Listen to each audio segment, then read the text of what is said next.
Yes, students, good morning. Welcome again in the lecture of direct taxes, session 7.7. Now we are in the second method, as all of you know. Second મેથડનો આપણે એક question કરી લીધો અને હવે એનું બીજું એક્ઝામ્પલ જોઈએ. ચલો બુક ઉપાડો, page number 386 and question number 21. Page 386, question 21.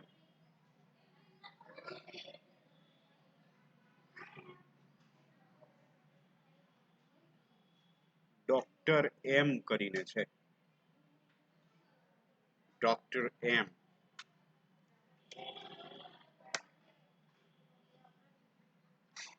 Again, you can see that we are having receipts and payment account with us.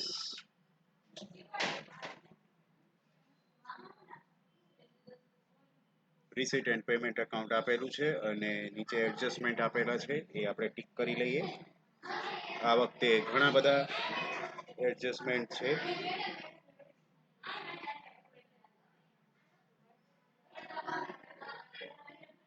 First adjustment,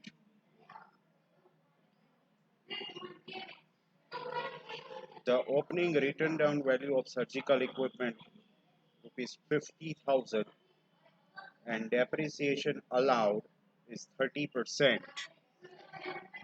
On 1st of March 2020, he purchased new surgical instruments for 10,000.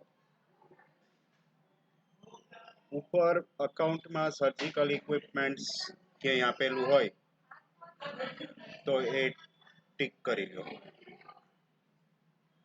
તો જો રિસીટ્સમાં આપેલું છે નીચે સાવ cells of surgical equipments, બાજુમાં date આપેલી છે 31 December 19, એને ટિક કરો.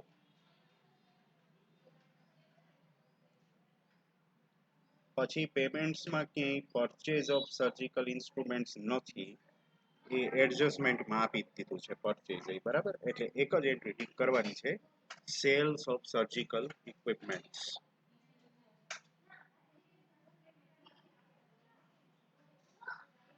Second adjustment, loss in speculation business. 15,000 amount છે. ઉપર ક્યાંય સ્પેક્યુલેશનની કોઈ ડિટેલ્સ છે નહીં, neither on receipt side nor on payment side. એટલે એ એડજસ્ટમેન્ટ ત્યાં ને ત્યાં રાખજો, એ આપણે ડિસ્કસ કરીશું at the time of adjustment. Third, municipal taxes include 1,000 rupees for residential house. Municipal taxes જુઓ પેમેન્ટ સાઇડ છે, બરાબર, એને ટિક કરી લ્યો. Payment side municipal taxes.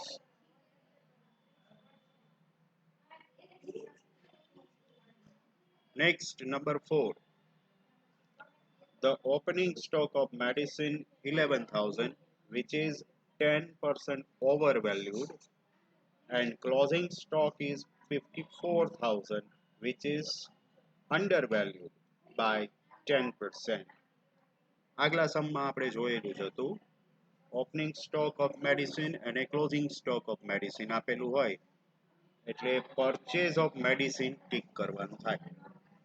Payment side ગોતો, પરચેઝ ઓફ મેડિસિન્સ આપેલું છે, 80,000 એની અમાઉન્ટ આપેલી છે, એને તમે ટિક કરી રાખો, purchase of medicines. That was number 4. પછી number 5, salaries include 10,000 paid to his son who is studying in college. Salary tick કરો. પેમેન્ટમાં આપેલી છે સેલેરી, એ ટીક કરી રાખો.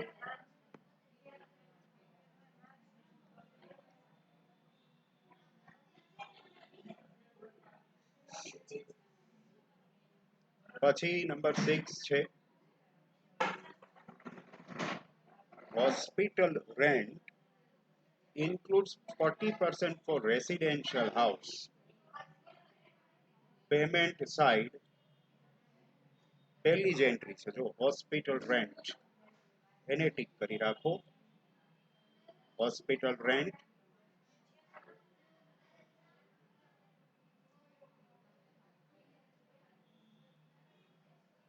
insurance premium includes 3000 for life insurance. Tick mark insurance premium payment side આપેલું હશે જુઓ. ઇન્સ્યોરન્સ પ્રીમિયમ 5000 આપેલું છે, એ ટીક કરી લો. Number 8 the WDV of motor car 1 lakh, depreciation allowed 15%, and motor car is used for office and personal use in the ratio of 2:1. એટલે 2/3 2/3 office use અને 1/3 personal use. Motor car expense આપેલા જ હશે. Payment side એને પણ તમે tick કરી લો. તો આ રીતે બધા એડજસ્ટમેન્ટ ટીક થઈ ગયા. હવે તમે સ્ટેટમેન્ટ બનાવો. મારે તો સ્ટેટમેન્ટ બની જ ગયું છે. It is very easy for me to prepare such a statement.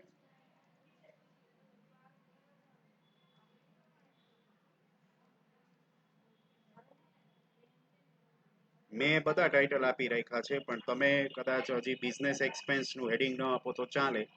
ખાલી 3 કોલમ પર્ટિક્યુલર્સ રૂપીસ અને ઉપરનું મેઇન હેડિંગ આ રીતે એ આપી રાખો. હવે આપણે બિઝનેસ ઇન્કમ્સ થી સ્ટાર્ટ કરીએ. ફરીથી આ ડોક્ટર જ છે અને ડોક્ટરની જે કંઈ પણ ઇન્કમ હશે એને જ આપણે અહીંયા લેશું.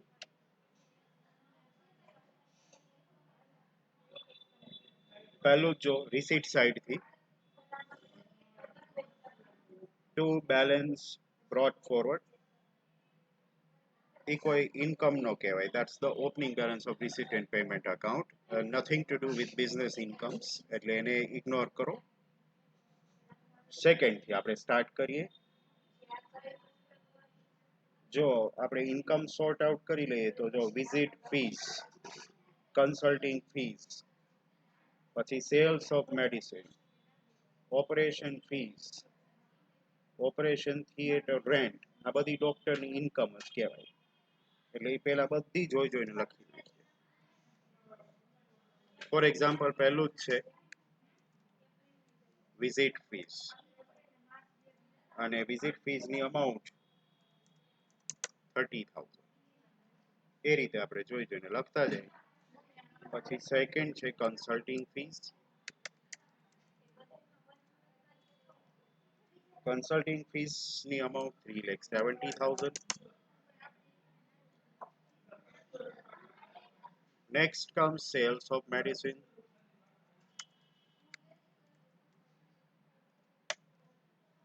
Sales of medicines 40,000.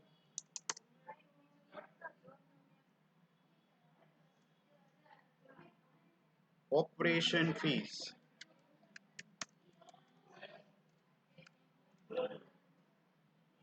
3,60,000.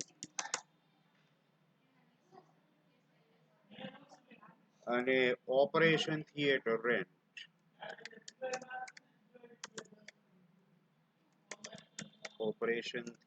રેન્ટ અને એની અમાઉન્ટ જે છે એ આપેલી છે 15,000. આ 5 તો એઝ ઇટ ઇઝ આવે જ છે. પછીનું જોઈ લઈએ.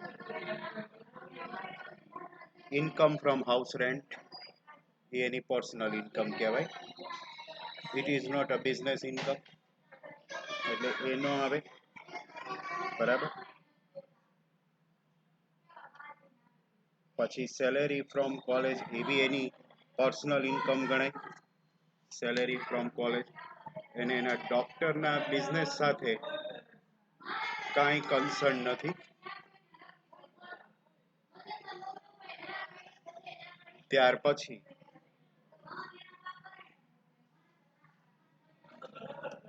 Profit on sales of shares. પેલી મેથડમાં આપણે પ્રોફિટ લેતા હતા, profit on sales of assets, એટલે સેકન્ડ મેથડમાં ન આવે, બરાબર, એટલે એને પણ આપણે લેતા નથી. પછી ઇન્ટરેસ્ટ ઇન્કમ, તો interest income interest on investment, right, એ ભાઈ આપણે પહેલી મેથડમાં લેતા હતા એટલે બીજી મેથડમાં લેતા નથી. ડિવિડન્ડ ઓન શેર્સ, એ પહેલી મેથડમાં આવતું હતું એટલે બીજી મેથડમાં નહીં આવે. સેલ્સ ઓફ સર્જિકલ ઇન્સ્ટ્રુમેન્ટ્સ, આપણે આગલા સમમાં વાત થઈ હતી કે કોઈ પણ અસેટનું પરચેસ કે સેલ હોય તો એ સ્ટેટમેન્ટમાં બતાવવાનું નથી, as per the second method. અને આગલા સમમાં પણ આપણે સેલ્સ ઓફ સર્જિકલ ઇક્વિપમેન્ટ અહીંયા સ્ટેટમેન્ટમાં નહોતું લીધું, એ તમને ખબર હશે, રાઈટ. તો સેલ ઓફ સર્જિકલ ઇન્સ્ટ્રુમેન્ટ આપણે એડજસ્ટમેન્ટ વખતે જોશું. અત્યારે અહીંયા સ્ટેટમેન્ટમાં એની એન્ટ્રી આપવાની નથી. અને છેલ્લું આવે છે ગિફ્ટ્સ ફ્રોમ પેશન્ટ્સ, એ આવશે, ગિફ્ટ્સ ફ્રોમ પેશન્ટ્સ, અને એ જે છે દેટ ઇઝ 10,000. આટલી ઇન્કમ્સ આપેલી છે. હવે આ બધાનો ટોટલ કરીએ.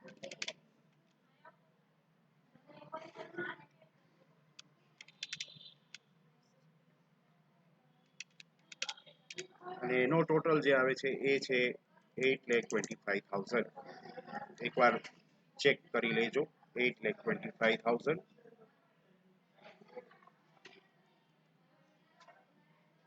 એને આપણે આઉટર કોલમમાં મૂકી દીધો. તો બિઝનેસ ઇન્કમ્સ પૂરું થયું. ઇનફેક્ટ જે કંઈ પણ એડજસ્ટમેન્ટ્સ છે એ બધા બિઝનેસ એક્સપેન્સીસના છે, એટલે એમાં ટીક માર્ક ઝાઝા છે. અને એડજસ્ટમેન્ટ્સ સાથે સાથે અમુક લેતા જઈએ, બરાબર, જેમાં વર્કિંગ નોટ આપવી પડે એવું હોય, બરાબર, એમાં વર્કિંગ નોટ આપતા જઈએ, એટલે બિઝનેસ એક્સપેન્સીસમાં થોડી વાર લાગે, પણ કઈ વાંધો નહીં. એડજસ્ટમેન્ટ હશે એટલે આપણે એને સોલ્વ કરવાના થશે જ. જોતા જઈએ. પહેલી જ એન્ટ્રી છે હોસ્પિટલ રેન્ટ, અને એની અમાઉન્ટ આપેલી છે 1,20,000, અને એમાં એડજસ્ટમેન્ટ છે એડજસ્ટમેન્ટ નંબર 6. એડજસ્ટમેન્ટ નંબર 6 તમે રીડ કરો. Hospital rent includes 40% for residential house.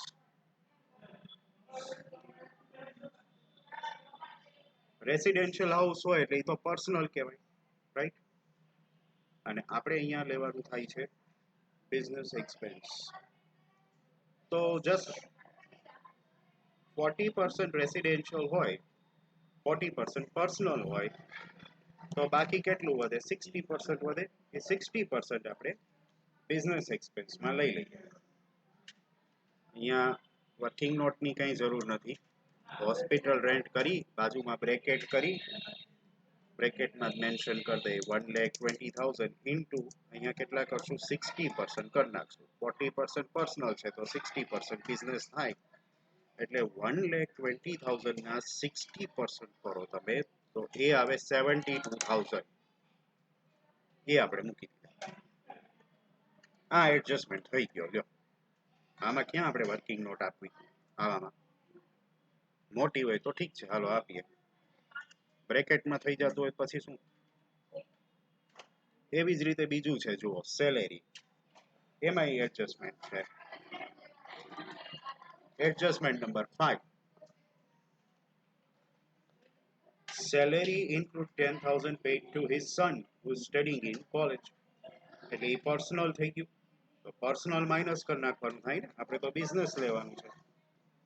તો એમાંય બ્રેકેટમાં બતાવી દઈએ, સેલેરી કરી બ્રેકેટમાં બતાવીએ. જો ટોટલ આપેલી છે આપણને 4,60,000, એમાંથી એની પર્સનલ જે ફીસ પે કરી છે એટલો પાર્ટ બાદ કરી નાખો, 10,000 માઇનસ કરી નાખો.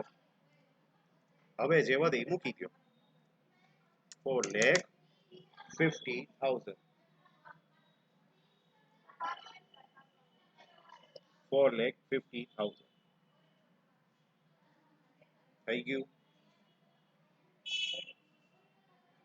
ચલો ત્યાંથી આગળ જઈએ.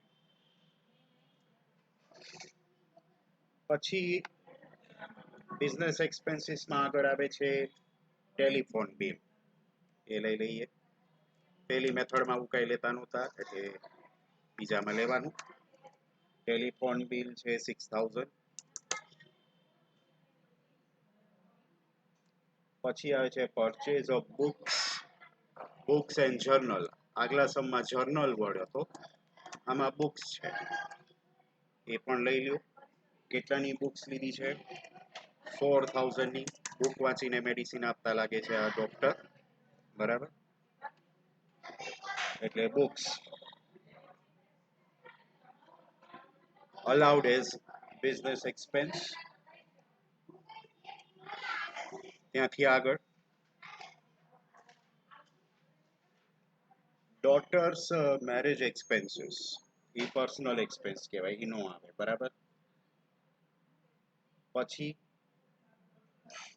મોટર કાર એક્સપેન્સ, આ તો આવે જ. મોટર કાર એક્સપેન્સ નો આવે એવું બને જ નહીં. એ બ્રેકેટમાં બતાવી દઈએ. મોટર કાર એક્સપેન્સ ટોટલ 15,000 છે. 15,000 ઇન્ટુ એનો રેશિયો આપણને આપેલો જ છે એડજસ્ટમેન્ટ નંબર 8 માં.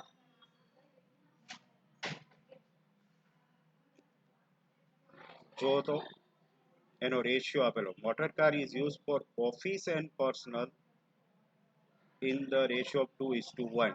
એટલે 2/3 ઓફિસનો રેશિયો અને 1/3 પર્સનલ રેશિયો. એટલે આપણે પર્સનલ રેશિયો સાથે કનેક્ટેડ નથી. મેથડ નંબર 1 માં આપણે પર્સનલ લેતા હતા, એટલે મેથડ 2 માં આપણે બિઝનેસ લઈ તો 2/3 કરશું ઇન્ટુ 2/3. ચલો 15,000 ના 2/3 કરો, 10,000. એ આવશે 10,000, બરાબર? તો એ થઈ ગયું. ત્યાંથી આગળ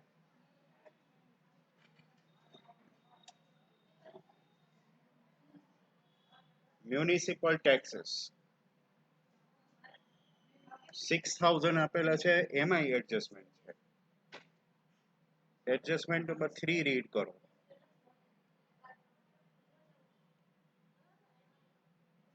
Municipal taxes include 1,000 rupees for residential house. તો 1,000 rupees પર્સનલ થઈ ગયા, એ માઇનસ કરી બાકીના આપણે લઈ લઈએ, બરાબર છે? ખ્યાલ આવી જાય એવું છે. મ્યુનિસિપલ ટેક્સીસ બ્રેકેટમાં બતાવી દઈ. 6,000 માઇનસ રેસિડેન્શિયલ હાઉસના હતા 1,000, એ માઇનસ કરી નાખો અને બાકીની અમાઉન્ટ જે છે આઉટર કોલમ જવા દો 5,000.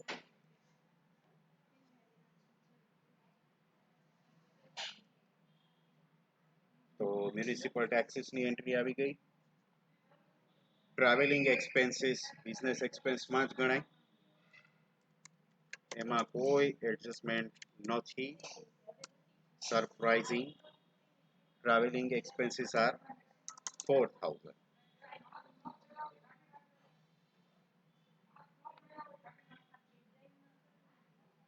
પછી છે મિસેલિનિયસ એક્સપેન્સીસ, એટલે સન્ડ્રી એક્સપેન્સીસ, એ બધું એક જ થયું.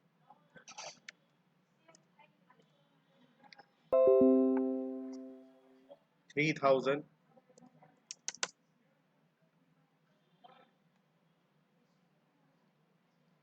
પછી આવે છે ઇન્સ્યોરન્સ પ્રીમિયમ. ઇન્સ્યોરન્સ પ્રીમિયમમાં એડજસ્ટમેન્ટ હતો 7મા નંબરનો, એ વાંચી લો. Insurance premium includes 3000 for life insurance premium. એટલે એ પર્સનલ થઈ ગયું. લાઈફ ઇન્સ્યોરન્સ પ્રીમિયમ મેથડ 1 માં લેતા હતા, એ સિવાયનું મેથડ 2 માં લઈ લે તો ટોટલ ઇન્સ્યોરન્સ પ્રીમિયમ 5000 છે, માંથી 3000 માઇનસ કરી દેશું. અહીંયા લખીએ ઇન્સ્યોરન્સ પ્રીમિયમ બરાબર, 5000 માઇનસ 3000 લાઈફ ઇન્સ્યોરન્સના માઇનસ થઈ ગયા બરાબર. હવે જે વધ્યા એ આપણે મૂકી દીધા 2000.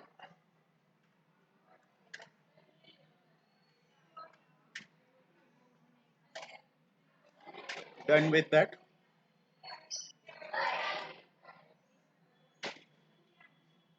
Insurance premium done. પછી આવે છે પરચેઝ ઓફ મેડિસિન. એને આપણે બાકી રાખશું, એમાં બહુ મોટી વર્કિંગ નોટ આવશે. ક્લોઝિંગ સ્ટોક, ઓપનિંગ સ્ટોક છે, પણ એમાંય અંડર વેલ્યુએશન અને ઓવર વેલ્યુએશન આપેલા છે, એટલે નિરાતે કરવું પડશે. એટલે પરચેઝ ઓફ મેડિસિન બાકી રાખો, પેન્ડિંગ. હવે એડજસ્ટમેન્ટ આવે જ છે ત્યારે જોઈ લેશું. ત્યાંથી આગળ purchase of computer for son. For son છે એટલે એ પર્સનલ થશે, અને પર્સનલ એક્સપેન્સ અહીંયા લેવાના નથી. જવા દો. 40,000નું કમ્પ્યુટર લીધું છે પણ કંઈ કામનું નહીં, એટલે અહીંયા આગળ આપણે ન લઈ શકીએ, એમ કંઈ કામનું નહીં. કમ્પ્યુટર તો કામનું. અને છેલ્લે આવે છે ક્લોઝિંગ બેલેન્સ. તો ક્લોઝિંગ બેલેન્સ એ ક્યાંય આવે નહીં, ઓપનિંગ બેલેન્સની જેમ જ બરાબર. એટલે આ લિસ્ટ અહીંયા પૂરું થયું. હવે આપણે પહેલા તો મેઇન હેડિંગ આપીએ વર્કિંગ નોટ્સ, પછી આપણે 1 બાય 1 જ્યાં જ્યાં રિક્વાયર્ડ હોય ત્યાં વર્કિંગ નોટ્સ આપવાની જ છે. હવે એડજસ્ટમેન્ટ વાઇઝ જઈએ બરાબર, જે પ્રમાણે એડજસ્ટમેન્ટ હોય એ પ્રમાણે જ લઈ. તો પહેલું તો છે એ સર્જિકલ ઇન્સ્ટ્રુમેન્ટનું જ છે, અને એનો ડેપ્રિસિએશન કાઉન્ટ કરવાનો જ છે. એટલે પહેલી જ વર્કિંગ નોટનું હેડિંગ આપો ડેપ્રિસિએશન ઓન સર્જિકલ ઇન્સ્ટ્રુમેન્ટ્સ.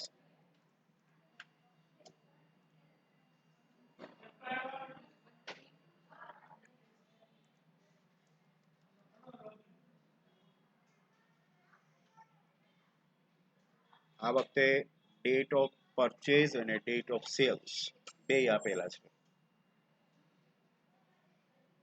જોઈએ. Written down value of surgical instrument is 50,000. Opening balance 50,000 આપી છે. Rate of depreciation 30% છે, અને પરચેઝની ડેટ આપી છે. જો on 1st March 2020 he purchased new surgical instruments out of personal funds. એનો કંઈ મીનિંગ નથી. આઉટ ઓફ પર્સનલ ફંડ્સ હોય કે બિઝનેસ ફંડ્સ હોય, સર્જિકલ ઇન્સ્ટ્રુમેન્ટ્સ તો આમે બિઝનેસમાં જ કામે આવે. સર્જિકલ ઇન્સ્ટ્રુમેન્ટનો પર્સનલ યુઝ કાંઈ ન હોય, એનો બિઝનેસ યુઝ જ હોય, અને એ હોસ્પિટલ કે ક્લિનિકના કામમાં જ આવે. ઘરમાં ક્યાંય સર્જિકલ ઇન્સ્ટ્રુમેન્ટ કામમાં ન આવે. એટલે એ બિઝનેસ અસેટ જ આપણે ગણીએ છીએ. અને એ જે પરચેઝ છે એ 10,000 આપેલા છે. અને ઉપર રિસીટ એન્ડ પેમેન્ટ એકાઉન્ટમાં સેલ્સ આપેલું છે. સેલ્સ ઓફ સર્જિકલ ઇન્સ્ટ્રુમેન્ટ્સ 10,000, અને એની ડેટ આપેલી છે 31st of December 19. હવે આગલો જ સમ છે આપણે સેશન 7.6 માં કરેલો, એમાંય સર્જિકલ ઇન્સ્ટ્રુમેન્ટ ઉપર આપણે ડેપ્રિસિએશન ફાઇન્ડ કરેલો વર્કિંગ નોટમાં. પણ ત્યારે આપણે શું કર્યું હતું, ડેટ નહોતી આપી. Date of purchase, date of sales કાંઈ આપેલું નહોતું, એટલે direct opening balance plus purchase minus sales કરી નાખ્યું હતું, બરાબર. અને એ જે આવી અમાઉન્ટ એના ઉપર જ આપણે ડેપ્રિસિએશન ફાઇન્ડ કરી લીધો, એટલે એ પૂરું થઈ ગયું હતું. But the things are not the same. This time dates are available, and accordingly we will charge the depreciation on surgical instruments. જુઓ, પહેલું તો તમે એ યાદ રાખો, as per method number 2, if assets are sold, sold assets are not subject to depreciation. Sold assets are not subject to depreciation. કોઈ પણ asset cell થઈ જતી હોય તો એના ઉપર ડેપ્રિસિએશન લાગતો નથી, અંડર ઇન્કમ ટેક્સ રૂલ્સ. આ રૂલ્સ ઇન્કમ ટેક્સ એક્ટમાં આપેલા છે, એ પ્રમાણે હું તમને સમજાવું છું, મેં આ રૂલ નથી બનાવેલા. એટલે એનો મીનિંગ એવો થાય કે ઉપર જે પેલું સેલ્સ આપેલું છે 10,000 નું, એના ઉપર તો ડેપ્રિસિએશન ફાઇન્ડ કરવાનો રહેતો નથી. એટલે ઓપનિંગ બેલેન્સમાંથી સેલ્સ આપણે માઇનસ કરી બાકીની અમાઉન્ટ ઉપર જ ડેપ્રિસિએશન ગણીએ, બરાબર. એટલે opening balance minus sales. Opening balance as per adjustment number 1 is 50,000. એમાંથી આપણે સેલ જે કર્યું છે 10,000 એ માઇનસ કરી નાખીએ, એટલે હવે વધે 40,000. આ 40,000 ઉપર આપણે સેલ જે આવ્યું, sorry, opening balance minus cell 40,000 જે આવ્યું એના ઉપર ડેપ્રિસિએશન ગણીએ, રેટ એનો 30% છે, તો 30% કરો 40,000 ના, તો that will amount to 12,000. આ એક, બરાબર. બીજું આપણે અહીંયા પરચેઝ ઉપર ડેપ્રિસિએશન ગણવાનું થશે,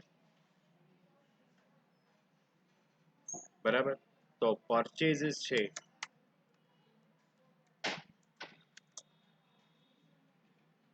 એ 10,000 ના હતા, એનો ડેપ્રી પછી આમાં એડ કરશો એટલે આગળ પ્લસ કરીએ, પ્લસ ઓન પરચેઝીસ. પરચેઝીસ કર્યા હતા કેટલામાં? 10,000 માં, એના ઉપર 30%. હવે એમાં નંબર ઓફ મંથ્સ કેટલા લેશો કયો? ફર્સ્ટ માર્ચ ના પરચેસ કર્યું છે, ફર્સ્ટ માર્ચ એટલે આમ તમે જોજો ને અકાઉન્ટિંગ પોઈન્ટ ઓફ વ્યૂ થી તો એક જ મંથ નો ડેપ્રિસિએશન થાય, રાઈટ ને. અકાઉન્ટ્સમાં જો તમે આ ડેપ્રિસિએશન ગણો તો તમારે એક મહિનાનું ડેપ્રિસિએશન ફાઇન્ડ કરવાનું થાય, એટલે ઇન્ટુ 1/12 કરવું પડે. પણ આપણે એવું સમજ્યા છીએ કે અંડર ટેક્સ રૂલ્સ કાં તો 6 મંથ્સનો ડેપ્રિસિએશન ફાઇન્ડ થાય ને કાં તો ફૂલ યર. અને મેં એનો ક્રાઇટેરિયા તમને આપેલો છે, એનો ક્રાઇટેરિયા તમને ખબર જ છે કે લેસ દેન 6 મંથ્સ થતા હોય તો પૂરેપૂરા 6 મંથ્સ જ લેવા પડે. એટલે અહીંયા 1 મંથ થાય છે તો પણ તમારે ડેપ્રિસિએશન તો 6 મંથ્સનો જ લેવો પડે, એટલે 6/12 જ કરવા પડે. એટલે 10,000 30% 6/12, એટલે એ આવશે 1,500. એટલે બે ડેપ્રિસિએશન થયા, ઉપર 40,000 ઉપર 12,000 નો ડેપ્રિસિએશન અને પરચેઝ ઉપર 1,500 નો, એટલે આપણો ટોટલ ડેપ્રિસિએશન થશે 12,000 plus 1,500, that will be equal to 13,500. Surgical equipments કે ઇન્સ્ટ્રુમેન્ટ્સ એનો ટોટલ ડેપ્રિસિએશન જે છે એ 13,500 આવે. Once again I repeat one rule કે જે અસેટ સેલ થઈ ગઈ છે, જે સર્જિકલ ઇન્સ્ટ્રુમેન્ટ્સ સેલ થઈ ગયા છે એને ઓપનિંગ બેલેન્સમાંથી લેસ કરી દેવાના, સેલ ઉપર ડેપ્રિસિએશન લાગતો નથી, ભલે એમાં ડેટ આપેલી છે, બરાબર, ડેટ આપેલી જ છે 31 ડિસેમ્બર, તોય એનો ડેપ્રી નહીં ફાઇન થાય. એને માઇનસ કરી દીધા એટલે કામ પૂરું. બાકીની ઓપનિંગ બેલેન્સ છે વધી 40,000 ની, એના ઉપર આપણે આખા યરનો ડેપ્રિસિએશન ફાઇન્ડ કરી લીધો, દેટ વોઝ 12,000. પછી જે પરચેસ કર્યું છે 1 માર્ચના, એના ઉપર અલગથી ડેપ્રિસિએશન કેલ્ક્યુલેટ કર્યો. એમાં 1 મંથ થાય છે, પણ લેસ દેન 6 મંથ્સ થતા હોય તો પૂરેપૂરા 6 મંથ્સ લેવાના છે એઝ પર રૂલ્સ. એટલે ઇન્ટુ 6/12 કર્યું અને 1,500 આવ્યા, એટલે ટોટલ ડેપ્રિસિએશન આપણો 13,500 થયો. અને હવે એને આપણે ઉપર સ્ટેટમેન્ટમાં લઈ જવાનો છે. બરાબર, ઉપર સ્ટેટમેન્ટમાં જઈએ અને બિઝનેસ એક્સપેન્સમાં 10 નંબરની એન્ટ્રી આપણે આપીએ છીએ, ડેપ્રિસિએશન ઓન સર્જિકલ ઇન્સ્ટ્રુમેન્ટ્સ, અને બ્રેકેટમાં આપણે નંબર આપી દઈએ છીએ વર્કિંગ નોટ નંબર 1. 13,500ની એન્ટ્રી આપણે બતાવી દીધી અમાઉન્ટના કોલમ 13,500. આ રીતે સર્જિકલ ઇન્સ્ટ્રુમેન્ટ્સ ફાઇનલી સેટલડ. પહેલો એડજસ્ટમેન્ટ અહીંયા પૂરો થયો. Now we are moving to the second adjustment જે બાકી છે, લોસ ઇન સ્પેક્યુલેશન બિઝનેસ. જો સ્પેક્યુલેશન બિઝનેસ જે છે ડોક્ટરનો બિઝનેસ નો કહેવાય, એટલે એના બિઝનેસ એક્સપેન્સ તરીકે આપણે અહીંયા લઈ શકીએ નહીં. એટલે એડજસ્ટમેન્ટ આપેલો છે, steel we will not give any entry for the second adjustment. Okay, so just ignore the second adjustment. Third adjustment છે મ્યુનિસિપલ ટેક્સીસ વાળો, એ આવી ગયો છે. Fourth medicine, opening stock closing stock આપેલા છે, એના ઉપરથી આપણે કન્ઝમ્પશન ઓફ મેડિસિન્સ ફાઇન્ડ કરીએ. વર્કિંગ નોટ નંબર 2 આપો, consumption of medicines. Consumption of medicines.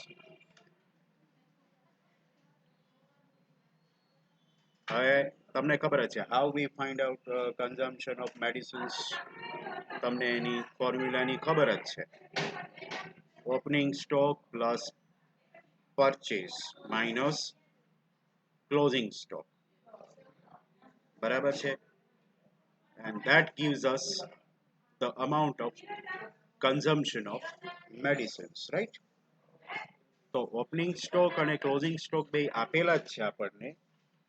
ફોર્થમાં opening stock 11,000 છે અને ક્લોઝિંગ સ્ટોક 54,000 છે, પણ આપણે એને ડાયરેક્ટલી લઈ શકીએ એમ નથી. આપણે આ ફોર્મ્યુલા તો મૂકી દઈ. ચલો, opening stock plus purchases minus closing stock, આ ફોર્મ્યુલા તો મૂકી દઈ. હાલો, opening stock closing stock purchase બધું આપેલું છે, પણ ઓપનિંગ સ્ટોક અને ક્લોઝિંગ સ્ટોકમાં એડિશનલ ડિટેલ્સ આપેલી છે, એ જોવો ખાસ. શું આપેલું છે? Opening stock is 11,000 which is overvalued by 10%. It is overvalued by 10%. And closing stock is 54,000. It is undervalued by 10%.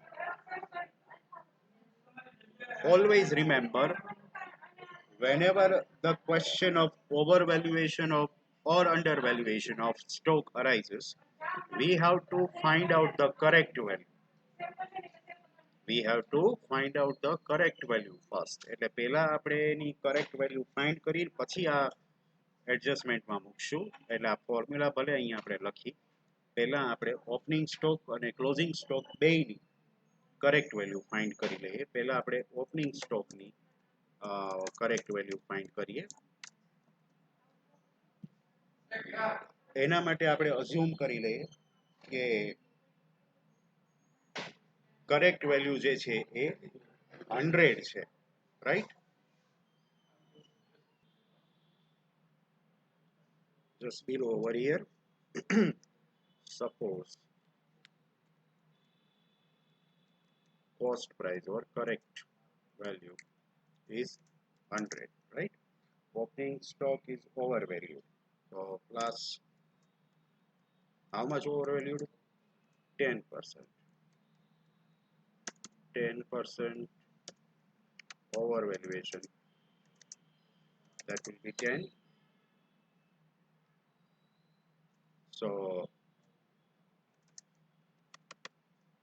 it will be 110 present value.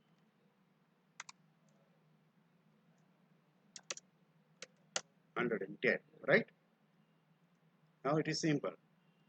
110 and 100. Then our stock given is 11,000. Opening stock જો 11,000 આપેલું છે. તો 11,000 એ કેટલું? એટલે કેટલી આવશે correct value? Correct value of opening stock 10,000 આવશે, right? 10,000 એટલે ઓપનિંગ સ્ટોક આપણે 10,000 મૂકીશું ઉપર ફોર્મ્યુલામાં, અહીંયા 10,000 પ્લસ પરચેઝીસ ઓફ મેડિસિન તો આપેલા જ છે આપણને, એ છે 80,000 માઇનસ હવે પાછું ક્લોઝિંગ સ્ટોકમાં 54,000 આપેલો છે પણ એ અંડર વેલ્યુ છે, એટલે હવે વળી એની કરેક્ટ વેલ્યુ ફાઇન્ડ કરીએ. પાછું હેડિંગ આપો ક્લોઝિંગ સ્ટોક ઉપરની જેમ જ, સપોઝ કરેક્ટ વેલ્યુ ઇઝ 100. હવે એમાં અંડર વેલ્યુએશન છે તો આપણે માઇનસ કરવાનું, minus 10% under valuation, that is 10. એટલે પ્રેઝન્ટ વેલ્યુ જે છે એની 90 થશે, રાઈટ? પ્રેઝન્ટ વેલ્યુ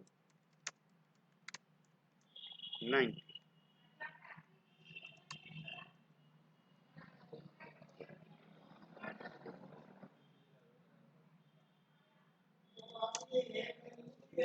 પાછું આમાં એ જ રીતે કરીએ, 90 એ 100 તો આપણને ક્લોઝિંગ સ્ટોક જે છે એ 54,000 આપેલો છે. તો correct value of closing stock કેટલી આવશે? 60,000. 60,000 એ આપણે અહીંયા ઉપર મૂકી દઈએ, minus 60,000. 10,000 plus 80,000 minus 60,000. So it is 30,000. Consumption of medicine 30,000. એને આપણે ઉપર હવે સ્ટેટમેન્ટમાં લઈ જવાનું છે.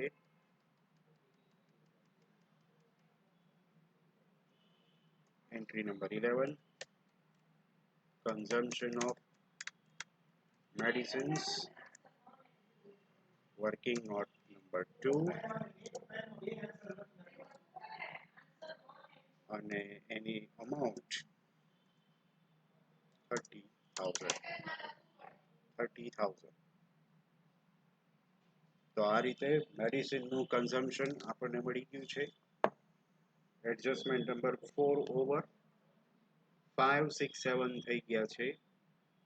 8મા એડજસ્ટમેન્ટમાં મોટર કારનો ડેપ્રિસિએશન હજી ગણવાનું છે. ફરીથી આવો વર્કિંગ નોટમાં નંબર 3 આપો, depreciation on motor car depreciation is equal to, so the motor car ની value 1 lakh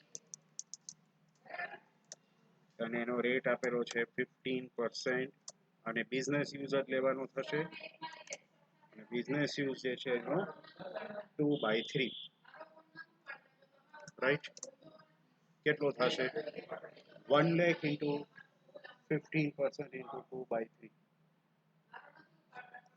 that will be 10,000 depreciation on motor car 10,000 આપણે મૂકીએ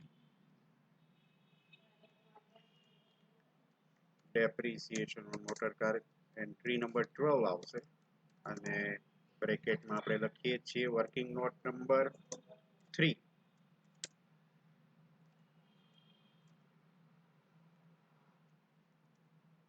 10,000 તો આ સાથે આપણે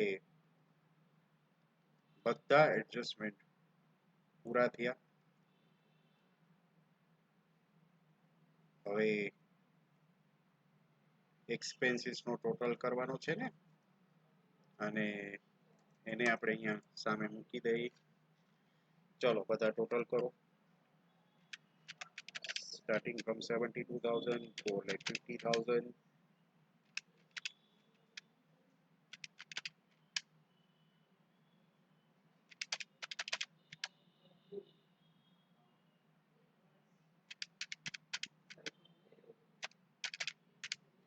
કેટલો આવે છે 6,09,500 આવે છે 6,09,500 એ ઉપરના ટોટલ 8,25,000 માંથી માઇનસ કરો એટલે તમારો ફાઇનલ આન્સર આવશે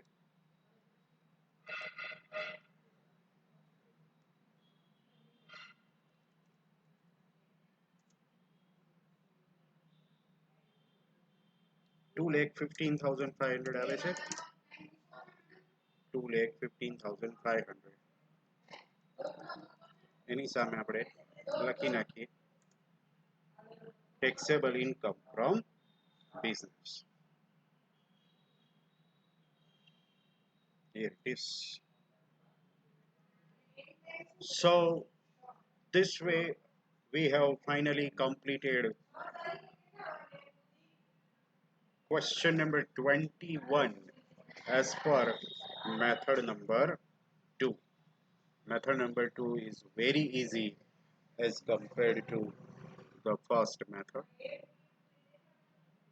right અહીંયા આગળ આ સેકન્ડ મેથડ પૂરી થાય છે અહીંયા આગળ ચેપ્ટર નંબર 7 પૂરું થાય છે income from business and profession is completed hereby and with this our syllabus of direct taxes also comes to the end for the first time ever in the history a complete syllabus went online it started online and it is completed online but the exams will be offline it will not be online remember that so practice more on the sums like that okay અહીંયા આપણો આ એક subject પૂરો થયો હવે પછીના જે કંઈ મારા લેક્ચર્સ આવે છે એ બધા આપણો જે સેકન્ડ સબ્જેક્ટ ચાલુ છે ethics and CSR right એના રિલેટેડ આવશે and I will see you again in the subject of ethics and CSR till then goodbye all of you